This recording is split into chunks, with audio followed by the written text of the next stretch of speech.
Hi friends, അപ്പോൾ നമ്മൾ ഇന്ന് നമ്മൾ സംസാരിക്കാൻ പോകുന്നത് നമ്മുടെ ക്രിപ്റ്റോഗ്രഫി എന്ന് പറയുന്ന ആ സീരീസിൻ്റെ രണ്ടാമത്തെ ടോപ്പിക്കാണ്, അല്ലെങ്കിൽ രണ്ടാമത്തെ വീഡിയോ ആണ്.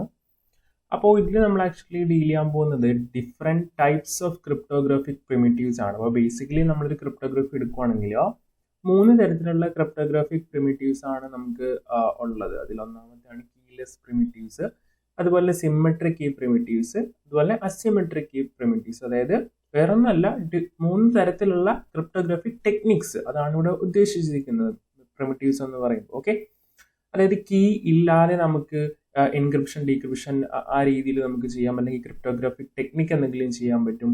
അതുപോലെ തന്നെ സിമ്മട്രിക് കീ എന്ന് പറഞ്ഞിട്ടുണ്ടെങ്കിൽ എൻക്രിപ്ഷൻ ഡീക്രിപ്ഷൻ ചെയ്യാനായിട്ട് എന്ത് ചെയ്യുക, ഒരേ കീസ് നമ്മൾ യൂസ് ചെയ്യുക. അതായത് എൻക്രിപ്റ്റ് ചെയ്യാൻ ഒരു കീ നമ്മൾ യൂസ് ചെയ്യും, അതേ കീ ആയിരിക്കും നമ്മൾ ഡീക്രിപ്റ്റ് ചെയ്യാനായിട്ട് നമ്മൾ യൂസ് ചെയ്യുക.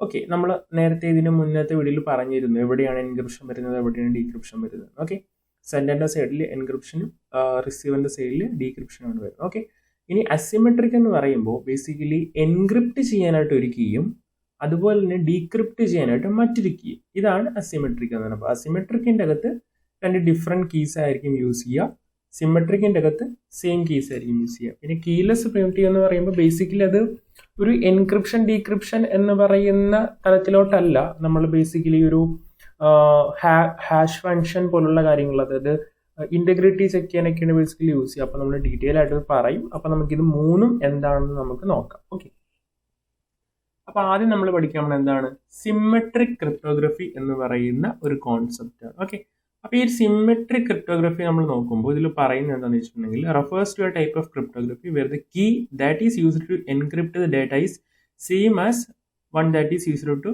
Decrypt data. അതായത് നമ്മൾ നേരത്തെ പറഞ്ഞ അതേ കോൺസെപ്റ്റ്. അതായത് നമ്മൾ നേരത്തെ പറഞ്ഞിരുന്നു, ഒരു സെൻഡർ ഉണ്ട്, അതുപോലെ തന്നെ ഒരു റിസീവർ ഉണ്ടെന്ന് വിചാരിക്കുക. അപ്പോൾ ഈ സെൻഡറിൽ നമ്മൾ എൻക്രിപ്റ്റ് ചെയ്യാൻ ഉപയോഗിക്കുന്ന കീ തന്നെയായിരിക്കും റിസീവർ സൈഡിൽ നമ്മൾ എന്ത് ചെയ്യുക, ഡീക്രിപ്റ്റ് ചെയ്യാനായിട്ടും യൂസ് ചെയ്യുക. അതായത് കീ എന്ന് പറയുന്നത് ഇവിടുത്തെ കീയും അതുപോലെ തന്നെ ഇവിടുത്തെ കീയും എന്തായിരിക്കും, സെയിം ആയിരിക്കും. ഇതാണ് സിമ്മട്രിക്കിന്റെ കേസിൽ. Also known as shared key cryptography or secret key cryptography. അതായത് അതിനെ നമ്മളൊരു ഷെയർഡ് കീ ക്രിപ്റ്റോഗ്രഫി എന്നും പറയും, അല്ലെങ്കിൽ നമുക്കതിനെ സീക്രട്ട് കീ ക്രിപ്റ്റോഗ്രഫി എന്ന് നമുക്ക് പറയാനായിട്ട് സാധിക്കും. റൈറ്റ്, അതുപോലെ തന്നെ കീ ക്യാൻ ആൾസോ ബി എംഫറൽ, ടെമ്പററി ഓർ സ്റ്റാറ്റിക്. അതായത് ഇവിടെ മീൻ ചെയ്യണം എന്താണെന്ന് വെച്ചിട്ടുണ്ടെങ്കിൽ ഈ കീ എന്ന് പറയുന്നത് ഒരു ടെമ്പററി ആയിട്ടും ആക്റ്റീവ്, അതായത് ഒരു നിശ്ചിത ടൈമിലേക്കും ഒരു കീ അവൈലബിൾ ആയിരിക്കും. അല്ല എങ്കിൽ എന്താണ്, ഇതൊരു സ്റ്റാറ്റിക് ആയിരിക്കും. അതായത് കുറേ പ്രാവശ്യം നമ്മൾ യൂസ് ചെയ്യുമ്പോഴും ഒരേ കീ നമ്മൾ യൂസ് ചെയ്യും. അതായത് ഇപ്പോൾ ഒരു മെസ്സേജ് അയച്ചു, എൻക്രിപ്റ്റ് ചെയ്ത് ഡീക്രിപ്റ്റ് ചെയ്ത് അതൊരു സെഷൻ ആണെന്ന് വിചാരിക്കാം. പിന്നെയും നമ്മൾ ഇതേപോലെ തന്നെ മെസ്സേജ് അയക്കുമ്പോൾ എൻക്രിപ്റ്റ് ചെയ്യാനായിട്ട് ആ സെയിം കീ ആണ് യൂസ് ചെയ്യണമെങ്കിൽ അതൊരു പെർമനന്റ് കീ ആയിരിക്കും. കാര്യം ഒരേ കീ ഉപയോഗിച്ചുകൊണ്ടാണല്ലോ മൾട്ടിപ്പിൾ സെഷൻ അല്ലെങ്കിൽ മൾട്ടിപ്പിൾ തവണ നമ്മൾ അയക്കുമ്പോഴും ഡീക്രിപ്റ്റ് ചെയ്യുമ്പോഴും നമ്മൾ യൂസ് ചെയ്യുന്ന കീ. അപ്പോൾ അതാണ് സ്റ്റാറ്റിക് കീ. ടെമ്പററി കീ എന്ന് പറയുന്നത് ഒരു സെഷനിൽ മാത്രം എന്ത് ചെയ്യുക, ഒരു കീ ഉപയോഗിക്കുക, എന്നിട്ട് അടുത്ത സെഷനിൽ വേറൊരു കീ ഉപയോഗിച്ച് എൻക്രിപ്റ്റ് ഡീക്രിപ്റ്റ് യൂസ് ചെയ്യുക. ഇവിടെ പറയുന്നുണ്ട് temporary keys R intended to be used only for a short period of time. കണ്ടോ, short period of time such as a single session. അതായത് സിംഗിൾ സെഷൻ കൊണ്ട് മീൻ ചെയ്യണം ഒരു തവണ നമ്മൾ മെസ്സേജിനെ പാസ് ചെയ്യുന്നു. Okay, between the participants. And whereas static keys are intended for a long time usage. അപ്പോൾ സ്റ്റാറ്റിക് ആണെങ്കിൽ നമ്മൾ മൾട്ടിപ്പിൾ സെഷൻ എന്ത് ചെയ്യും, അതായത് മൾട്ടിപ്പിൾ പ്രാവശ്യം മെസ്സേജ് അയക്കുമ്പോഴും ആ സെയിം കീ ഉപയോഗിച്ചുകൊണ്ട് നമ്മൾ എൻക്രിപ്റ്റ് ഡീക്രിപ്റ്റ് ചെയ്യുന്നു. ഓക്കെ, ആൻഡ് ഈ സെയിം കീ എന്ന് പറയുമ്പോൾ ബേസിക്കലി നമ്മൾ അയക്കുന്നതും നമ്മൾ സെൻഡ് ചെയ്യുന്നതും റിസീവ് ചെയ്യുന്നതിൻ്റെ കാര്യമല്ല പറയുന്നത്. എന്തായാലും നമ്മൾ സിമ്മട്രിക് ആയതുകൊണ്ട് തന്നെ സെൻഡ് ചെയ്യുന്ന സ്ഥലത്തും റിസീവർ ചെയ്യുന്ന സ്ഥലത്തും സെയിം കീ ആയിരിക്കും. കീ ഡിഫറെന്റ് വരിക, ടെമ്പററിയിൽ നമ്മൾ ഒരു പ്രാവശ്യം ഒരു കീ യൂസ് ചെയ്ത് രണ്ടാമത്തെ പ്രാവശ്യം വേറൊരു കീ യൂസ് ചെയ്യുന്ന പറയുന്നത് ഒരു സെഷനിലാണ്. ഒരു സെഷൻ എന്ന് പറയുമ്പോൾ ഒരു സെൻഡർ ഒരു മെസ്സേജ് അയച്ച് റിസീവറിൽ എത്തുമ്പോൾ അതാണൊരു സെഷൻ. ആ ഒരു പ്രോസസ്സിൽ ഒരു കീ നമ്മൾ എൻക്രിപ്റ്റ് ചെയ്യാനും ഡീക്രിപ്റ്റ് ചെയ്യാനും യൂസ് ചെയ്യുന്നു. അടുത്ത പ്രാവശ്യം അടുത്ത സെഷൻ തുടങ്ങുമ്പോൾ ഒരു മെസ്സേജ് ചെല്ലാൻ നേരത്ത് ആ മെസ്സേജ് എൻക്രിപ്റ്റ് ചെയ്യാനും ആ മെസ്സേജ് ഡീക്രിപ്റ്റ് ചെയ്യാനും ആ എൻക്രിപ്ഷൻ ഡീക്രിപ്ഷൻ നമുക്ക് സെയിം കീ തന്നെ വേണം. കാര്യം ഇത് സിമ്മട്രിക് ആണ്. പക്ഷെ ആ സെഷൻ മാറിയപ്പോൾ എന്ത് ചെയ്തു, നേരത്തെ പ്രീവിയസ്ലി യൂസ് ചെയ്ത കീ അല്ല അടുത്ത സെഷനിൽ യൂസ് ചെയ്തിരിക്കുന്നത്. അതാണ് അവിടെ മീൻ ചെയ്യുന്നത്. അത് ആ പോയിന്റ് നിങ്ങളൊന്ന് നോട്ട് ചെയ്യണം. ഓക്കെ, അടുത്തെന്ന് പറയുമ്പോൾ അനദർ ടൈപ്പ് ഓഫ് കീ എന്ന് പറയുന്നത് മാസ്റ്റർ കീ ആണ്. മാസ്റ്റർ കീ എന്ന് പറഞ്ഞാൽ ഉദ്ദേശിക്കുന്നത് വേറെ ഒന്നുമില്ല, നമ്മൾ ഈ ഒരു കീ പാസ് ചെയ്ത് കൊടുക്കണമല്ലോ. അപ്പോൾ അങ്ങനെ കീ പാസ് ചെയ്യുമ്പോൾ ആ കീനെ എൻക്രിപ്റ്റ് ചെയ്യാനുള്ള ഒരു കീ ആണ് മാസ്റ്റർ കീ എന്ന് പറയുന്നത്, റൈറ്റ്? അപ്പോൾ ഇതിന്റെ എക്സാമ്പിൾ ആണ് പറയുന്നത് DES അതുപോലെ തന്നെ AES എന്ന് പറയുന്ന 2 എക്സാമ്പിൾസ് ആണ് പറയുന്നത്. ഓക്കെ, അതായത് ആ ഒരു എൻക്രിപ്ഷൻ സ്റ്റാൻഡേർഡ്സ് ആണ് പറയുന്നത്, റൈറ്റ്?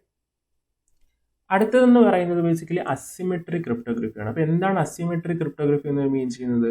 അസിമെട്രിക് എന്ന് പറയുകയാണെങ്കിൽ നമ്മൾ റിസീവർ സൈഡ് സെൻഡിങ് സൈഡിലും അല്ലെങ്കിൽ സെൻഡറിന്റെ കയ്യിലും റിസീവറിന്റെ കയ്യിലും ഡിഫറെന്റ് കീസ് ആയിരിക്കും ഉള്ളത്. എൻക്രിപ്റ്റ് ചെയ്യാൻ ഒരു കീ, ഡീക്രിപ്റ്റ് ചെയ്യാൻ മറ്റൊരു കീ. ആ ഒരു കൺസെപ്റ്റ് ആണ് അസിമെട്രിക് ക്രിപ്റ്റോഗ്രഫി എന്ന് പറയുന്നത്. Asymmetric cryptography refers to a type of cryptography where the key that is used to encrypt the data is different from the key that is used to decrypt the data, right? അതാണ് asymmetric എന്ന് പറയുന്നത്. And it uses both public and private key to encrypt and decrypt data respectively. അപ്പോൾ ഈ different key എന്ന് പറയുന്ന ഒരു concept possible ആക്കുന്നത് ഈ പബ്ലിക് അഥവാ പ്രൈവറ്റ് കീ എന്ന് പറയുന്ന കോൺസെപ്റ്റിനെ സാധിക്കും. അപ്പോൾ നമ്മൾ ഡീറ്റെയിൽ ആയിട്ട് നമുക്ക് നോക്കാം. അതിന്റെ കുറച്ച് യൂസ് കേസസ് ഒക്കെ നമ്മൾ നോക്കുന്നുണ്ട്. That is why asymmetric cryptography is also known as public key cryptography. അതുകൊണ്ട് തന്നെ asymmetric നമുക്ക് എന്തെന്ന് പറയാം? പബ്ലിക് കീ ക്രിപ്റ്റോഗ്രഫി എന്ന് പറയാൻ പറ്റും. അപ്പോൾ ഇതിന്റെ ഒരു എക്സാമ്പിൾ ആണ് ആക്ച്വലി RSA അതുപോലെ തന്നെ DSA എന്ന് പറയുന്നത്. ഓക്കെ, അപ്പോൾ ഇനി നമ്മൾ പബ്ലിക് അല്ലെങ്കിൽ പ്രൈവറ്റ് കീ എന്താണെന്ന് നോക്കുവാണെങ്കിൽ private key as a name suggest it is randomly generated number that is secret and hold privately by the user. അതായത് ഒരു പ്രൈവറ്റ് കീ എന്ന് പറയുന്നത് ആക്ച്വലി അത് ഒരു റാൻഡം ജനറേറ്റഡ് നമ്പേഴ്സ് നമ്മൾ കീ എന്ന് നമ്മൾ ഉദ്ദേശിക്കുന്നത്, റൈറ്റ്? അപ്പോൾ അതിനെ നമ്മൾ കീ എന്ന് നമ്മൾ പറയുന്നത്. അപ്പോൾ ആ കീ എന്ന് പറഞ്ഞാൽ പ്രൈവറ്റ് കീ ആണെങ്കിൽ അത് ആരാണോ ജനറേറ്റ് ചെയ്തത്, ഏത് യൂസറിൻ്റെ കയ്യിലാണോ ആ കീ ഉള്ളത്, പ്രൈവറ്റ് ആണെങ്കിൽ ആ യൂസറിൻ്റെ കയ്യിൽ മാത്രമേ കാണുള്ളൂ. ഓക്കെ, പക്ഷെ പബ്ലിക് ആണെങ്കിൽ ആ ഒരു ഇപ്പോൾ എക്സാമ്പിൾ പറയുകയാണെങ്കിൽ ABC എന്ന് പറയുന്ന ഒരു 3 യൂസർ ഉണ്ടെന്ന് വിചാരിക്കുക. അപ്പോൾ ഇവർക്ക് എല്ലാവർക്കും എന്തുണ്ടാവും? പ്രൈവറ്റ് കീയും ഉണ്ടായിരിക്കും, അതുപോലെ തന്നെ എന്തുണ്ടായിരിക്കും?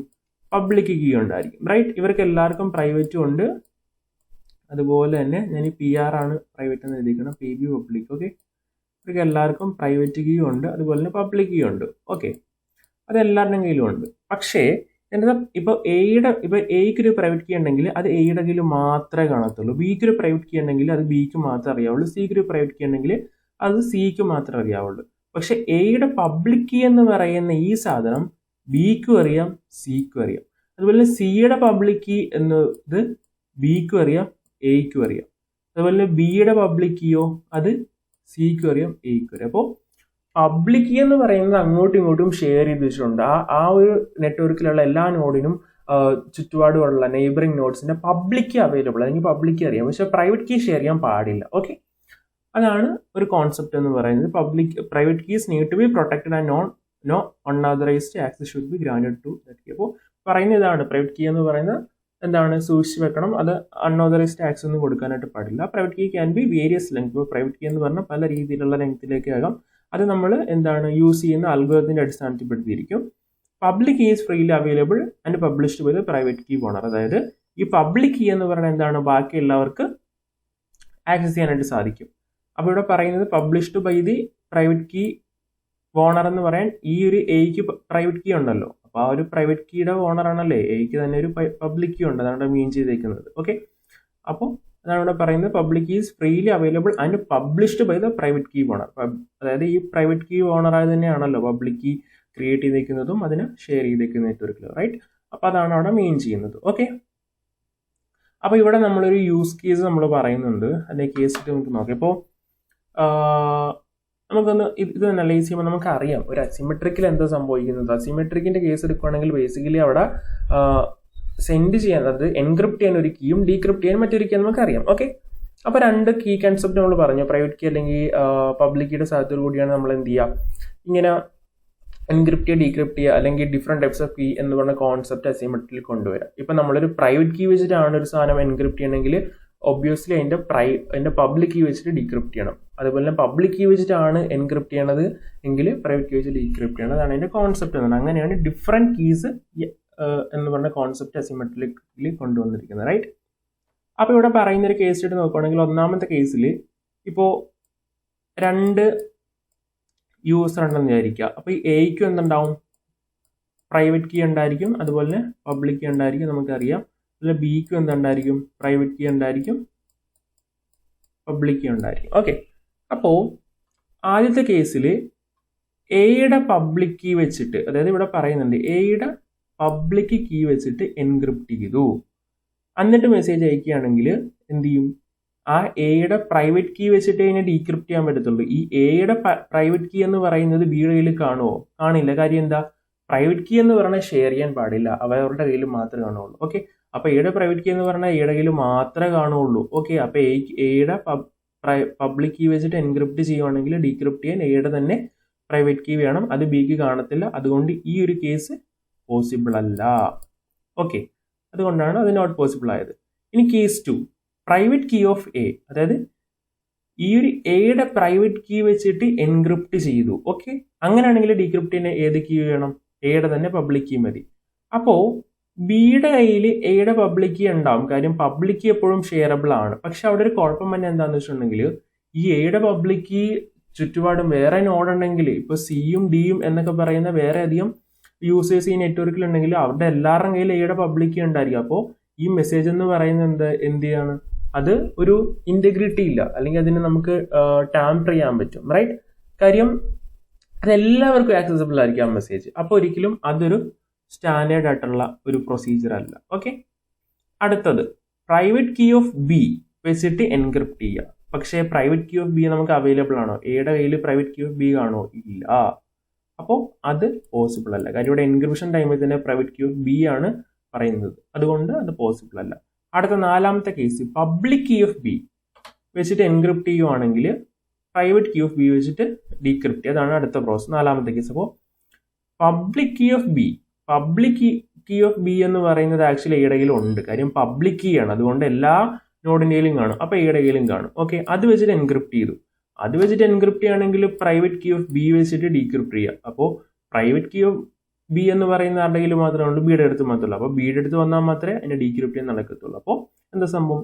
ഈ ഒരു കേസ് വളരെ പോസിബിൾ. കാര്യം ആർക്കും എടുക്കാനായിട്ട് പറ്റില്ല. ഇപ്പോൾ പബ്ലിക് കീ ഓഫ് ബി വെച്ചിട്ട് എൻക്രിപ്റ്റ് ചെയ്തു, അതിപ്പോ ബിയുടെ അടുത്ത് വന്നാൽ മാത്രമേ അതിനെ ഡീക്രിപ്റ്റ് ചെയ്ത് മെസ്സേജ് നോക്കാൻ പറ്റുള്ളൂ. കാര്യം എന്താ? അത് ഡീക്രിപ്റ്റ് ചെയ്യണമെങ്കിൽ പ്രൈവറ്റ് കീ ഓഫ് ബി ആ വേണ്ടത്. പ്രൈവറ്റ് കീ ഓഫ് ബി ആരുടെ കയ്യിൽ മാത്രമേ കാണുള്ളൂ, അതാത് നോഡ്, അതായത് ബിയുടെ കയ്യിൽ മാത്രമേ കാണുള്ളൂ. അതുകൊണ്ട് തന്നെ ഇത് ഒരു പോസിബിൾ വേ ആണ്. അപ്പോൾ ഇങ്ങനെയാണ് നമ്മൾ എന്ത് ചെയ്യുക? ഈ ഒരു മെസ്സേജ് അല്ലെങ്കിൽ 2 ഡിഫറെന്റ് കീസ് ഉപയോഗിച്ചുകൊണ്ട് എൻക്രിപ്റ്റ് ഡീക്രിപ്റ്റ് ചെയ്യുക അസിമെട്രിക്കലി പോസിബിൾ ആകും. ഓക്കെ, അടുത്തതെന്ന് പറയുന്നത് ബേസിക്കലി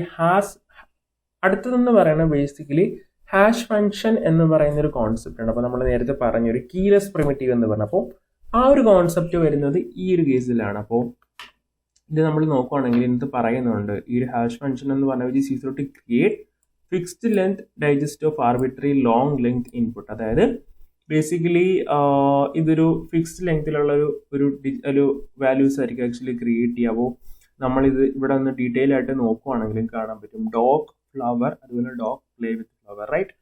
അപ്പോൾ ഈ ഡോഗിനെ നമ്മൾ എന്ത് ചെയ്തു? ഒരു ഹാഷ് ഫംഗ്ഷനിലൂടെ കടത്തി വിട്ടപ്പോൾ ഒരു ഫിക്സ്ഡ് ലെങ്തിലുള്ള എന്തുണ്ടായി? ഒരു കീ ഉണ്ടായി, അല്ലെങ്കിൽ ഒരു ഡിജിറ്റ് ഉണ്ടായി, റൈറ്റ്? വാല്യൂസ്, അതാണ് പറയുന്നത് fixed length digest of arbitrary long input, ഒരു സ്ട്രിങ് ഉണ്ടായി, റൈറ്റ്? അതൊരു ഫിക്സ്ഡ് ലെങ്ത് സ്ട്രിങ് ആണ്. അതുപോലെ ഫ്ലവറിനെ നമ്മൾ ഈ ഹാഷ് ഫംഗ്ഷനിലൂടെ കടത്തി വിട്ടപ്പോൾ ഒരു ഫിക്സ്ഡ് ലെങ്തിലുള്ള ഒരു സ്ട്രിങ് ഉണ്ടായി, റൈറ്റ്? അതുപോലെ ഇത് കടത്തി വിട്ടപ്പോഴും അതുപോലെ തന്നെ ഈ ഡോഗ്സ് പ്ലേ വിത്ത് ഫ്ലവറിനെ കടത്തി വിട്ടപ്പോഴും ഒരു ഫിക്സ്ഡ് ലെങ്തിലുള്ള ഒരു സ്ട്രിങ് ഉണ്ടായി, റൈറ്റ്? അപ്പോൾ ഈ ഡോഗ് കടത്തി വിട്ടപ്പോൾ ഉണ്ടായ സ്ട്രിങ് അല്ല ഫ്ലവർ കടത്തി വിട്ടപ്പോൾ ഉണ്ടായത്. ഓക്കെ, അപ്പോൾ ഇപ്പോൾ ഡോഗിന് ഒരു പർട്ടിക്കുലർ ലെങ്തിലുള്ള ഒരു സ്ട്രിങ് ഉണ്ടാവും, ഫ്ലവറിന് ഒരു പർട്ടിക്കുലർ ലെങ്തിലുള്ള സ്ട്രിങ് ഉണ്ടാവും. അപ്പോൾ ഇതിപ്പോൾ ഡോഗ് എന്ന് മാറിയിട്ട് ഇപ്പോൾ ഡോഗ്സ് എന്നാണെങ്കിലോ അതിന് ഡിഫറെന്റ് ടൈപ്സ് ഓഫ് സ്ട്രിങ് ആയിരിക്കും ജനറേറ്റ് ചെയ്യുക. ഓക്കെ, അപ്പോൾ ഇതിന്റെ ഉദ്ദേശം എന്താണെന്ന് ചോദിക്കുകയാണെങ്കിൽ ഇന്റഗ്രിറ്റി മെയിൻറ്റെയിൻ ചെയ്യുക എന്ന് പറഞ്ഞ പ്രോസസ്സാണ്. ഇപ്പോൾ ഒരു എ എന്ന് പറയുന്ന ഒരു ആള് എന്ത് ചെയ്തു? ബിക്ക് ഒരു മെസ്സേജ് അയക്കുകയാണ്. ഓക്കെ, അപ്പോൾ അത് ഈ ഒരു ഹാഷ് ഫംഗ്ഷനിലൂടെ കടത്തി വിട്ടപ്പോൾ ഒരു പർട്ടിക്കുലർ സ്ട്രിങ് കിട്ടി, റൈറ്റ്? ആ സ്ട്രിങ്ങും ആ മെസ്സേജും കൂടിയായിരിക്കും ബേസിക്കലി അയക്കുന്നത്. അപ്പോൾ അത് ബിയുടെ അടുത്ത് ചെല്ലുമ്പോൾ എന്ത് ചെയ്യും? ബി ചെക്ക് ചെയ്യും. എന്ത് ചെക്ക് ചെയ്യും? ആ മെസ്സേജിനെ ഹാഷ് ഫംഗ്ഷൻ ഉപയോഗിച്ച് ജനറേറ്റ് ചെയ്തേക്കുന്ന സ്ട്രിങ് ഈ അയച്ചിരിക്കുന്ന സ്ട്രിങ് തന്നെയാണെന്ന് ചെക്ക് ചെയ്യും. അത് തന്നെയാണെങ്കിൽ അത് ടാമ്പേഡ് അല്ല, അത് ആരും എന്ത് ചെയ്തിട്ടില്ല, അതിനെ ഹാക്ക് ചെയ്ത് ചേഞ്ച് വരുത്തിയിട്ടില്ല. പക്ഷേ അത് ഒരു പക്ഷെ ചേഞ്ച് വന്നിട്ടുണ്ടെങ്കിൽ ഇവിടെ ജനറേറ്റ് ചെയ്ത ഹാഷ് ഫംഗ്ഷനും ഇവിടെ കിട്ടുന്ന ആ ഒരു മെസ്സേജ് ജനറേറ്റ് ചെയ്യുന്ന ഹാഷ് ഫംഗ്ഷനും ഡിഫറെൻ്റ് ആണെങ്കിൽ എന്താ സംഭവിക്കുന്നത്? ഈ മെസ്സേജിനെ ഇടയ്ക്ക് വെച്ചിട്ട് ആരോ ബ്രേക്ക് ചെയ്തിട്ടുണ്ട്, മാനിപ്പുലേറ്റ് ചെയ്തിട്ടുണ്ട് അതിനകത്ത്. അപ്പോൾ ഇങ്ങനെ ഇന്റഗ്രിറ്റി, അയക്കുന്ന മെസ്സേജ് തന്നെയാണോ ഇവിടെ എത്തി എന്ന് ചെക്ക് ചെയ്യാനുള്ള, അല്ലെങ്കിൽ അങ്ങനെ നമുക്ക് നോക്കാനുള്ള ഒരു പ്രക്രിയയാണ് ആക്ച്വലി ഹാഷ് ഫംഗ്ഷന്റെ യൂസേജ് എന്ന് പറയുന്നത്. അപ്പോൾ ഇതാണ് ബേസിക്കലി ഹാഷ് ഫംഗ്ഷൻ എന്നുകൊണ്ട് അർത്ഥമാക്കുന്നത്. അപ്പോൾ ഡോഗിന് ഒരു പർട്ടിക്കുലർ ഫിക്സ് ലെങ്ത് കാണും, ഫ്ലവറിന് ഒരു പർട്ടിക്കുലർ ഫിക്സ് ലെങ്ത് കാണും. ഇപ്പോൾ ഫ്ലവേഴ്സ് എന്നാണെങ്കിൽ അതിന് ഈ ഒരു ഫിക്സ്ഡ് ലെങ്ത് ഓഫ് സ്ട്രിങ്സ് ആയിരിക്കില്ല, മറ്റേതെങ്കിലും ഫിക്സ്ഡ് ലെങ്ത് ഓഫ് സ്ട്രിങ്സ് കാണത്തുള്ളൂ. അപ്പോൾ യുണീക്ക് ആയിട്ടുള്ള സ്ട്രിങ്സ് ജനറേറ്റ് ചെയ്യുന്നു. സോ അതുവഴി നമുക്ക് എന്ത് ചെയ്യാൻ പറ്റുന്നു? അയച്ച മെസ്സേജ് തന്നെയാണോ റിസീവർ പോയിന്റിൽ എത്തിയത് നമുക്ക് ചെക്ക് ഔട്ട് ചെയ്യാൻ സാധിക്കുന്നു. ഓക്കെ, അപ്പോൾ ഇതാണ് നമ്മുടെ ഹാഷ് ഫംഗ്ഷൻ, അതുപോലെ തന്നെ കുറേയധികം ടൈപ്സ് ഓഫ് ക്രിപ്റ്റോഗ്രാഫിക് മെത്തേഡുകൾ. സോ നിങ്ങൾക്ക് എല്ലാവർക്കും മനസ്സിലാകുന്ന വിശ്വസിച്ചിട്ട് എന്തെങ്കിലും ഡൗട്ടോ കാര്യങ്ങളൊക്കെ ഉണ്ടെങ്കിൽ ജസ്റ്റ് കമൻറ്റ് ചെയ്യുക, അല്ലെങ്കിൽ നമ്മുടെ ഗ്രൂപ്പിൽ ചോദിക്കുക. Okay, by.